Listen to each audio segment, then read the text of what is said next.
And we are back. In this video I'll be sharing my F123 Monaco setup. This setup is designed for optimal speed during races, especially those with a longer distance, starting from 25% or more. Its purpose is to enhance the car stability throughout the race. This F123 Monaco setup performs extremely well even with worn out tires, ensuring competitiveness throughout the entire race.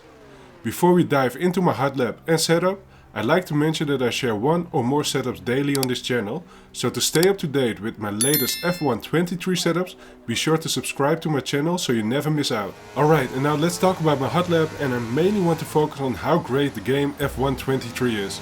I've mentioned it a few times in previous videos that F123 is really fantastic. Even though I usually don't enjoy this track very much, the game has made it incredibly fun to race on. Thanks to the new handling in this game, the track has become much more enjoyable and the car responds better to your commands, steering inputs, and you have continuous control over the rear of the car. You can especially notice this in the second sector with the fast chicane. You have so much control over there. I actually thought F122 was a very enjoyable game as well.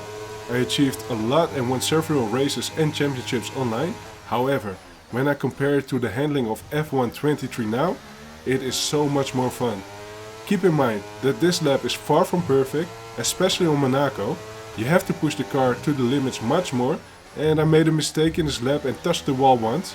But despite that, I had a great time on this track once again. During a race which this F123 Monaco setup is specifically made for, it was also not at all punishing to drive on this track. So this game is definitely a step in the right direction. And now let's take a look at my F123 Monaco setup. For the wings, I have opted for 50 and 50 wings, because yeah, it is Monaco.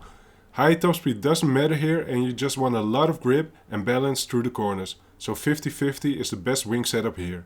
Differential is set at 55 and 55. Again, this was chosen for the ultimate balance of the car during a race.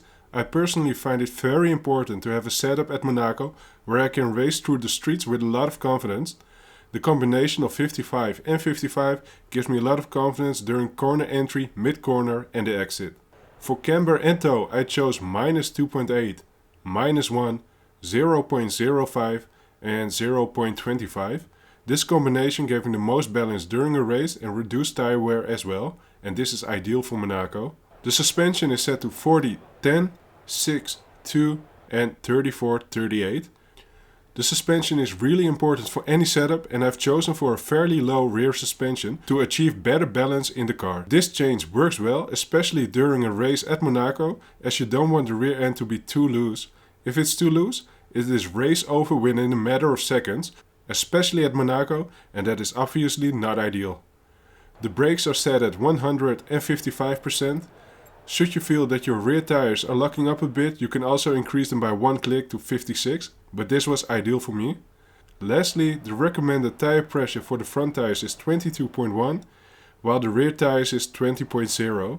If you struggle to generate enough tire temperature, you can increase the pressure by 1 or 2 clicks.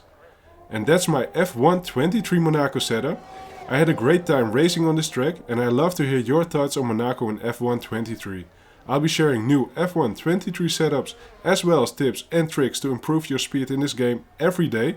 And if you don't want to miss out on these setups and tips, make sure to subscribe to my channel and click the notification bell to always stay updated whenever I go live with a new setup. Thank you for watching and enjoy this F123 Monaco setup.